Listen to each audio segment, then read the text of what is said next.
नमस्कार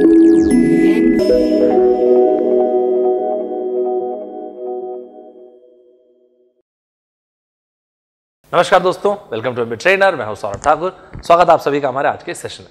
जैसे कि आप देख सकते हैं, मैंने बहुत एक स्पेसिफिक चीज लिया हुआ है। अलजेब्रा में बहुत सारे कॉम्पिटिटिव एग्जाम्स में क्वेश्चन आता है नंबर ऑफ सोल्यूशन निकालने का, रेंज निकालने का। तो आप में से वो सारे के सारे बच्चे जो अभी इस बार देने वाले हैं आरआरबी, जेई या फिर इसके अलावा अलग अलग एमबीए के entrance exams, number of solutions तो कैट में भी बहुत आता है। तो मैं यहाँ पे बिल्कुल सेफली लिख सकता हूँ कैट का एग्जाम, जैट का एग्जाम, आईएफटी का एग्जाम एंड बाकी एमबीए एंट्रेंस एग्जाम। और एसएससी वाले तो बिल्कुल स्टार लगा दीजिएगा। एसएससी का क्वांट काफी अच्छा आता है। एसएससी बैंक के सारे बच्चे। तो बैंक में अगर इसी को पूछते हैं, थोड़ा सा डाइल्यूट करके पूछते हैं, लेकिन अच्छा क्वेश्चन बनता है इससे। देखिएगा, आपको बढ़िया कुछ सीखने को मिलेगा। अब जहां पर भी वीडियो देख रहे होंगे, चाहे यूट्यूब में, फेसबुक में, इंस्टाग्राम में, जहां पर भी देख रहे होंगे, आप चाहे तो हमारे YouTube channel MBA trainer Saurabh Thakur में जा सकते हैं और इस तरह के बहुत सारे वीडियोस को इससे बेनिफिट अवेल कर सकते हैं। चलिए आते हैं आज की क्लास में। ये कितना बढ़िया क्वेश्चन दिया गया है। मेरी राइटिंग ज़्यादा साफ नहीं है, हालांकि ज़्यादा कुछ लिखा भी नहीं है, लेकिन क्वेश्चन आप लोगों के लिए डिस्प्ले कर दिया। इस क्वेश्चन को पहले वीडियो को पहले पॉज कीजिएगा, बना के देखिएगा, उसके बाद डिस्कशन सुनिएगा, आपको ज़्यादा मजा आएगा और सीखने में अच्छा कुछ मिलेगा आपको। चलिए वापस यहाँ पे आते हैं। आप में से काफ़ी सारे बच्चे मुझे मैसेंजर वगैरह मैसेज करते रहते हैं। तो आप में से कुछ लोगों ने मुझे भेजा कि सर डीएस में मेरे को बहुत मजा आ रहा है। जो बच्चे डीएस की क्लास नहीं देखे होंगे ना, डेटा सफिशिएंसी की वीडियो जरूर देखिएगा। मैं आपको इतना प्रॉमिस करता हूँ कि डेटा सफिशिएंसी की वीडियोस अगर आप वाकई में मेरे साथ उसमें बना रहे हो वीडियोस में यूट्यूब में, तो आपको क्वांट पे कॉन्फिडेंस आने लग जाएगा। क्वांट और डीएस एकदम नेक एंड नेक चलता था, मतलब ना हैंड इन हैंड चलता है। तो अगर आप उसको बनाएंगे ना, तो आपको क्वांट भी अच्छा होगा, डीएस तो खैर ऑटोमेटिकली अच्छा होगा। बहुत अच्छे कंसेप्चुअल क्वेश्चन है वो सारे के सारे। तो वहां पे ना मैं ये सारी की सारी चीजें बहुत बोलता हूँ। क्या एन यहाँ पे लिखा हुआ पॉजिटिव इंटीजर है। अगर एकदम सिंपल सामान्य भाषा में बताऊं तो ये हो गया 0, इधर हमारे नेगेटिव नंबर्स आ गए और इस तरफ आएंगे पॉजिटिव नंबर्स। हमको यहाँ पे बोला गया एन पॉजिटिव इंटीजर है, का मतलब होता है एन ग्रेटर देन 0 है। और किस तरह के नंबर्स हो सकते हैं? 1, 2, 3, 4, 5 एंड सो ऑन। इस तरह के वैल्यूज हो सकती हैं एन की। ठीक बात है। हमसे बोला गया for how many values of N, ये जो है आपको इंटीग्रल वैल्यू देगा। तो इंटीजर तो मैं समझ गया क्या होता है, इंटीजर समझ में आ गया मुझे। ठीक है, इंटीजर का वैसे मतलब होता है 0 +-1 +-2 +-3 +-4 एंड सो ऑन। ये इंटीजर का मतलब होता है। ठीक है भाई। चलो, क्या नहीं करना चाहिए इस तरह के सवालों में? इस तरह के सवाल में आप n की वैल्यू पुट कर रहे हैं, फिर यहाँ पे वैल्यू रख के चेक कर रहे हैं, वैसा नहीं करना चाहिए। सर मतलब मान लो एग्जाम्पल के तौर पर मैं जो मना करूंगा ऐसा आंसर आ जाएगा। देखिएगा अभी भी आंसर आ जाएगा। n की जगह मैंने पुट करके देखा 1 में तो खैर आंसर आना स्वाभाविक है। ये हो गया 16, 1 का स्क्वायर +7 × 1 +6। तो ये इंटीग्रल वैल्यू आ रही है क्योंकि डिनोमिनेटर में तो 1 है। क्या आ रही है दैट इज नॉट इंपॉर्टेंट। मैं ऐसा प्रेफर नहीं करूंगा। सर और एक आध एग्जांपल, मैं इस तरह से आपको मना करूंगा, ऐसे मत बनाइएगा कि आप इसको पूरा सम निकालें, फिर 2 से डिवाइड करके देखें, फिर ये चेक करें कि इंटीजर आ रही कि नहीं वैल्यू। ये तो मैं अच्छा, मतलब it's not a good strategy. तो फिर सर आप क्या चाहते हैं? इसको सिंपल कर दो ना आप। कैसे सिंपल? आपके पास क्वेश्चन क्या है? 16n² +7n +6 divide by n। एक बात आप बताओ, क्या इसको आप ऐसे लिख सकते हो 16n² divide by n +7n² divide by n +6 divide by n, ऐसे लिख सकते हैं आप? हाँ सर लिख सकते हैं। अब आप खुद से देखो, ये n से n कैंसिल, ही हो गया 16n। अब आप बताओ, आपको रेंज दिया गया था n ग्रेटर देन 0 और n इंटीजर है। जब इतना कुछ आपको दिया गया है तो 16n, अरे कुछ भी हो भाई, ये तो इंटीजर ही देगा। सो डाउट ही नहीं है इसमें तो कि एक इंटीग्रल वैल्यू देगा। अग्री करते? तो इसको चेक क्यों करना फिर? इस तरह से देखो, अब ये कैंसिल, ये तो कांस्टेंट है 7 कांस्टेंट है, that is fine, but integer भी है। सो जो मेन कंसर्न है ना, वो हमको ये देखना चाहिए। This question is all about this. ये क्वेश्चन जो है इसके ऊपर है। सही बात है। और जैसे मैं आपको बहुत सारे वीडियोस में पहले ही बोल चुका हूं, फैक्टराइजेशन भी बहुत बढ़िया कंसेप्ट है यार। आप खुद से सोचो 6 किससे डिवाइड होगा? अपने फैक्टर से। मैं आपको पहले भी बोला ना, कुछ नहीं समझ में आया तो फैक्टराइज करके देख लिया करो। फैक्टराइजेशन कुछ नहीं समझ में आया ना, तो आप फैक्टराइज करके देख लिया करो। कैसे? आप खुद ही बताओ ना, 6 के फैक्टर्स कौन कौन होंगे? तो आप बोलोगे सर 1 × 6, 2 × 3। अग्री करते हैं? अब आप मुझे बताओ, इन चारों में से मैं कोई भी वैल्यू आप पुट करूं, क्या ही दिक्कत है? आप बताइए। एग्जाम्पल के तौर पे 6 डिवाइड बाई 1, यस एक इंटीग्रल वैल्यू आएगी। 6 डिवाइड बाई 2, ये भी एक इंटीग्रल वैल्यू आएगी। 6 divide by 3, yes and 6 divide by 6 तो ऑफकोर्स आएगी ही आएगी वैल्यू। करेक्ट पॉइंट है ना। क्यों ऐसा हम लोगों ने देखा? क्योंकि यहाँ पे पॉजिटिव इंटीजर बोला गया था। अगर नेगेटिव भी रहा होता ना तो इसी में प्लस माइनस दोनों आ गया होता। ठीक बात है भाई, समझ में आ गया आपको? तो बढ़िया क्वेश्चन रहा होता। अगर यही नेगेटिव भी होता तो plus minus 1 plus minus 2 plus minus 3 plus minus 8 answer आए थे। अभी हमारे पास कितने आंसर हो गए? 4। तो देखिए कितना बढ़िया क्वेश्चन। हम लोग डायरेक्टली अब नेक्स्ट टाइम कभी भी ऐसे कुछ क्वेश्चन हम देखेंगे, इस तरह के क्वेश्चन आप देखेंगे तो डायरेक्ट आप यहाँ पे आएंगे। और इसीलिए मैंने आपको बोला ना, इस तरह के पैटर्न जो है वो आरआरबी जेईई में और एसएससी वाले एग्जाम से बहुत इंपॉर्टेंट है। एमबीए में भी एक एनमैट करके एग्जाम जो होता है ना, बहुत मतलब अच्छा डुएबल एग्जाम है। जैट वगैरह की, जैट एक बहुत अच्छा पेपर है जैट का भी अगर आप देखेंगे ना तो, लेकिन वो बहुत वर्बल ड्रिवन पेपर है। मतलब you need to be very good with verbal. If you verbal section is good तो आप जैट बहुत अच्छा कर सकते हो। कैट तो एक अलग टाइप है, it's a different cult of paper. तो खैर वापस यहाँ पे आते हैं। 2 नहीं, 3 नहीं, 4 यस, एकदम correct answer. None of this तो क्या सवाल ही नहीं उठता। समझ में आ गया आपको? तो ये अच्छा क्वेश्चन था। मैं इसका एक असाइनमेंट आपको लास्ट में दूंगा। इसी तरह से थोड़ा सा अलग तरीके से मैंने सेकंड क्वेश्चन दिया हुआ है। इसमें मैंने रेंज पूछा है, तो मैंने आपको एजेंडा दिखाया ना, नंबर ऑफ सॉल्यूशंस या फिर रेंज वगैरह भी ऐसे। तो देखो ना आप, n के लिए ये रेंज दिया हुआ है। मुझे तो पर्सनली, मेरे को नहीं पता आपको कैसा लगता है, मैं तो ऐसा बहुत यहाँ पर अपने इंस्टीट्यूट में पूछना बहुत प्रेफर करता हूँ टेस्ट पेपर्स में। और मैंने टेस्ट सीरीज में भी बहुत सारे क्वेश्चन दिए, ऑनलाइन टेस्ट सीरीज में भी आप देखेंगे ना, तो मैंने ऐसे बहुत क्वेश्चन दिया। मैं बहुत प्रेफर करता हूँ जो इंडिया में अच्छे एग्जाम्स हैं। जैसे कि आप देखोगे तो कैट का एग्जाम में आपको ऐसा पैटर्न मिलेगा, जैट के एग्जाम में, इंटरनेशनली आपको जीमैट का एग्जाम। तो जो थोड़ा सा अच्छे हाई प्रोफाइल एग्जाम्स हैं उनमें आपको ऐसे क्वेश्चंस मिलेंगे, रेंज वगैरह वाले। आईएफटी का paper is a different kind of paper, इसलिए मैं आईएफटी एकदम से नहीं लिखा। आईएफटी में थोड़ा डाइल्यूट करके पूछ सकते हैं। आईएफटी में क्योंकि ऑलरेडी बहुत सारी चीजें हैं, आपको सेक्शनल कट ऑफ निकालना है, फिर ओवरऑल कट ऑफ निकालना है, जनरल कैटेगरी के लिए अलग, रिजर्व कैटेगरी के लिए अलग, तो बहुत सारी चीजें ऑलरेडी। आईएफटी ऐसे ही छांट देता है। मतलब आईएफटी का एग्जाम बहुत ही बढ़िया होता है। आपको वोकैबुलरी, आरसी, आप बिलीव नहीं करोगे, मैं बाई मंथली पॉलिसी डिस्कस कर रहा था बीच में, अभी की बात नहीं, पहले की बात आपको बता रहा हूँ। तो बाई मंथली पॉलिसी आप थोड़ा बहुत आपको जानकारी होगी। मॉनेटरी पॉलिसी, पहले बाई मंथली पॉलिसी आरबीआई बनाती थी, अब तो मॉनेटरी पॉलिसी कमेटी बनाती है, एमपीसी बनाती है। तो मैं क्लास में बाई मंथली पॉलिसी डिस्कस कर रहा था। उसमें रेपो रेट क्या होता है, reverse repo rate, CRR, SLR क्या होते हैं, and we had a discussion on this. तो मैं बता रहा था कि मॉनेटरी पॉलिसी में और आपके फिस्कल पॉलिसी में क्या डिफरेंसेस होते हैं। तो मॉनेटरी पॉलिसी का मेन एजेंडा क्या होता है, इन्फ्लेशन को कैसे कंट्रोल करना है, all those things. You won't believe, एक आईएफटी में पैसेज आया था, reading comprehension, and that entire passage was actually the by monthly policy. अब आप सोचो, अगर आप डेली बेसिस पे न्यूज़पेपर रीड करते हो तो आपको वो पैसेज क्रैक करने में टाइम लगेगा क्या? बिल्कुल टाइम नहीं लगेगा।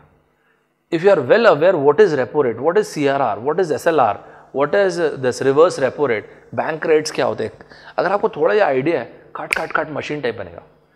तो ना आप में से जो बच्चे जो वाकई में कैट की तैयारी, जैट जीमैट की तैयारी कर रहे होंगे ना, मेक श्योर करें आप रीड करें। जो बच्चे बैंक का एग्जाम जिनका फंसता है, वो क्यों फंसता है जानते हैं? बैंक मैंने लिखा है, जिनका बैंक का एग्जाम या एसएससी एग्जाम फंसता है ना, स्पेशली बैंक वाले जिनको प्रोबेशनरी ऑफिसर देते हैं, उनका इसलिए फंसता है एग्जाम। बहुत सारे बच्चों को ये लगता है, विद ऑल ड्यू रिस्पेक्ट, उनको लगता है कि सर मेरा वोकैब अच्छा नहीं है। वोकैब अच्छा नहीं है या वर्बल अच्छा नहीं है, ये मतलब हो सकता है रीजन, बट मेरे हिसाब से प्राइमरली वोकैब एक ऐसी चीज जो हम लोग बहुत अच्छा कर सकते हैं। आप देखिएगा रैपिड फायर के वीडियोस हैं और अभी और बहुत सारे अपलोड हुए होंगे आपके लिए। थोड़ा सा मैंने इनोवेट करके आपको बताया है। चुटकी में चिपकाए फेविक्विक, जिफी में चिपकाए फेविक्विक, हो गया ना जिफी, बहुत शॉर्ट ड्यूरेशन ऑफ टाइम। चिट्टियाँ कलाइयाँ, इमैक्यूलेट कलाइयाँ, सॉन्ग सुनोगे ना, वो एक एक्ट्रेस हैं, क्या नाम है उनका, जैकलिन फर्नांडिस जी हैं उसमें। तो चिट्टियाँ कलाइयाँ, इमैक्यूलेट कलाइयाँ, इमैक्यूलेट, इम्पेकेबल, स्पॉटलेस, प्रिस्टीन, इस तरह से। तो जब आप वोकैब याद करो ना, चाहे आप कोई भी एग्जाम दे रहे हो, तो उसको ऐसा रखो कि आपको ना 10 सेकंड के अंदर वर्ड क्लिक करना चाहिए। यू नो इट और you don't know it, that's fine. Minimum 1200 words का वोकैबुलरी रखो आपको बहुत मजा आएगा। सर इससे क्या होगा? इससे जो सबसे डिसाइसिव सेक्शन होता है रीडिंग कॉम्प्रिहेंशन, आप उसके लिए टाइम बचा पाओगे। अनफॉर्चुनेटली क्या होता है कि हम वोकैब पे बहुत एफर्ट नहीं देते, तो हम रीडिंग कॉम्प्रिहेंशन के लिए टाइम नहीं बचा पाते, और रीडिंग कॉम्प्रिहेंशन के लिए आप टाइम नहीं बचा पाएंगे तो फिर गलत बहुत होता है। ठीक है, तो ध्यान रखिएगा। मैं आपको बीच में रीडिंग कॉम्प्रिहेंशन का, मैं वैसे वर्बल रीजनिंग के मैंने बहुत सारे वीडियोस आप लोगों के लिए अपलोड किए हैं जो एग्जाम में आए हुए क्वेश्चन हैं। फ्यूचर में आपके लिए मैं रीडिंग कॉम्प्रिहेंशन के बता दूंगा कि क्या रीड करना चाहिए। सर न्यूज़पेपर में क्या पढ़ना चाहिए, मतलब अगर आप इंटरनेशनल रिलेशंस, जैसे अभी पुलवामा अटैक हुआ, बहुत ही अनफॉर्चुनेट अटैक हुआ, फिर इस तरह से इससे सिमिलर तरह का अटैक जैसे क्या कहते हैं अदल, उसने ईरान पे किया, तो आपने ईरान पे देखेंगे रिवॉल्यूशनरी फोर्स जो उसके हैं, उसमें अनफॉर्चुनेटली इतने सारे लोग नहीं रहे। जैसे सेम पुलवामा जैसे कॉन्वॉय पे उनकी भी अटैक हुआ था, आप देखेंगे तो तालिबानियंस लोगों ने अफगानिस्तान में इतना उत्पात मचा रखा है। तो आने वाले टाइम पे जब कुछ डेवलपमेंट दिखेगा इंडिया, ईरान और अफगानिस्तान का, इन सभी चीज़ों के लिए, तो आप उसको देखिएगा। तो इंटरनेशनल रिलेशन में इंडिया की लुक ईस्ट पॉलिसी, इसको एक्ट ईस्ट पॉलिसी बोलते हैं, लुक वेस्ट पॉलिसी, दूसरा मॉनेटरी पॉलिसी आप पढ़ रहे हो। इसके बाद इसको क्या, जीएसटी काउंसिल की कोई रिपोर्ट आ रही है कभी, तो ना आप जब रीड करो तो इस तरह से रीड करो, आपको बहुत ग्रिप मिलेगा टॉपिक में। चाइना में आप देखो, चाइना का एक्सपोर्ट गिरा है। चाइना जो अब इतना सोचा था कि मैं भाई सीपैक से ऐसा कमा लूंगा, वैसा कर लूंगा, चाइना का इंटरनल है तो कम्युनिस्ट देश ना चाइना, अल्टीमेटली दिल्ली पे खड़ा हुआ माचिस की हो। तो चाइना में आप देखोगे तो इंटरनल, इसलिए वहाँ पे जॉम्बी प्रोजेक्ट्स बहुत सारे चल रहे हैं। तो चाइना में उसका जो दोनों स्टॉक मार्केट है, शंघाई और शेंजन, आज से 2 साल पहले कितने बुरी तरह से रप्चर किया था।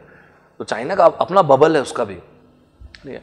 तो आप जब पढ़ो ना तो ऐसे वेरिड टॉपिक्स पढ़ो, आपको बहुत, कतर के ऊपर जो सैंक्शंस लगे थे उसके बाद कतर की ग्रोथ देखो, माय गॉड अनबिलीवेबल ग्रोथ यार। कतर के ऊपर किसने सैंक्शन लगाया था?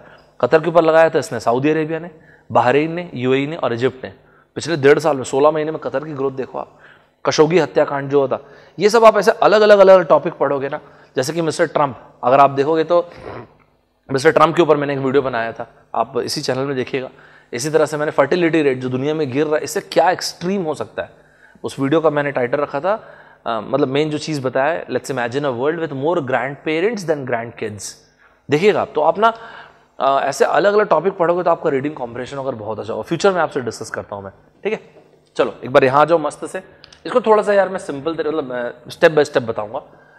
आप इसको देखोगे तो ये आपको ऐसे a+b² वैसे दिख रहा होगा। ये सर a+b² ऐसा ये ना होता है ना, ये तो जानते होंगे, a+b² is a² plus 2ab plus b², है ना, तो जानते होंगे। सो क्वेश्चन कैसा हो गया? Question is x is equals to, इसको देखो तो ये हो गया n प्लस √n प्लस 2 का होल स्क्वायर, सही है ना? ये सही है। √n का स्क्वायर कर दो तो क्या हो जाएगा? n, ये हो गया। 2 का स्क्वायर करोगे 4, 2 into 2 दैट इज 4 √n, ठीक है भाई। और ये जो न्यूमरेटर है देखिए तो ठीक लगता है कि n² प्लस मल्टीप्लाई कर दिया ना, तो 2n √n, हाँ ये भी ठीक है। इधर मल्टीप्लाई किया तो 4 into 2 डायरेक्टली 8 लिख दो क्या, ये हो गया 8 √n प्लस 16। नाइस। कुछ कॉमन निकाल के देखें, कुछ होता है क्या? n√n, और तो कुछ नहीं निकल रहा है। ये हो गया √n प्लस 2, ये हो गया 8 √n प्लस 2। नाइस। थोड़ा सा स्टेप बाय स्टेप आपको दिखाऊंगा ना तो अच्छा मजा आएगा आपको। √n कैंसिल हो गया और एक डिनोमिनेटर में √n, इससे कैसे √n plus 2 through out cancel हो गया। So what am I left with? I am left with n √n plus 8 divide by √n plus 2। अच्छा आप ये सुने हो क्या, a+b, जो मैं लिख देता हूँ a³ plus b³ this is a+b, और ये क्या हो जाएगा a² minus ab plus b², सही है ना? तो फिर बस अगर आप वो सुने होंगे तब तो बढ़िया हो गया, आसान हो जाएगा अपने लिए।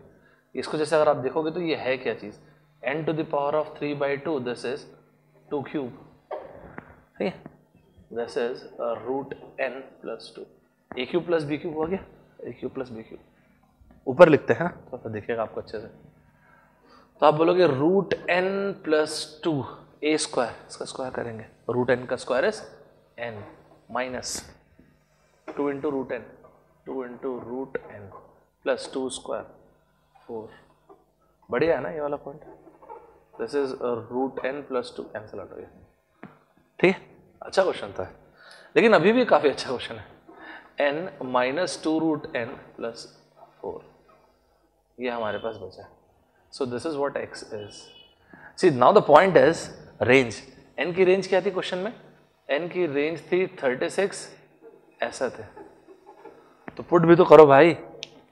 मतलब जब n 72 होगा तो 72 मतलब ऑलमोस्ट 84, 84.8, 85 ले लो चलो, तो मतलब इसको रूट करेंगे तो कितना आ जाएगा, वही 85 के आसपास। तो x की वैल्यू मैक्सिमम कहाँ तक जा सकती है? चलिए पुट करेंगे, दिस इज 72 माइनस √n, जब 72 रखोगे almost 8.5, so 2 into 8.5 plus 4, so this is 72 plus 4 मतलब 76, 8.5 minus this is 17, super, almost 59, almost 59, सही। इधर आओ जरा ऑप्शन में, ये तो बेचारा 54 तक ही बता पाएगा, we need to scrap it of.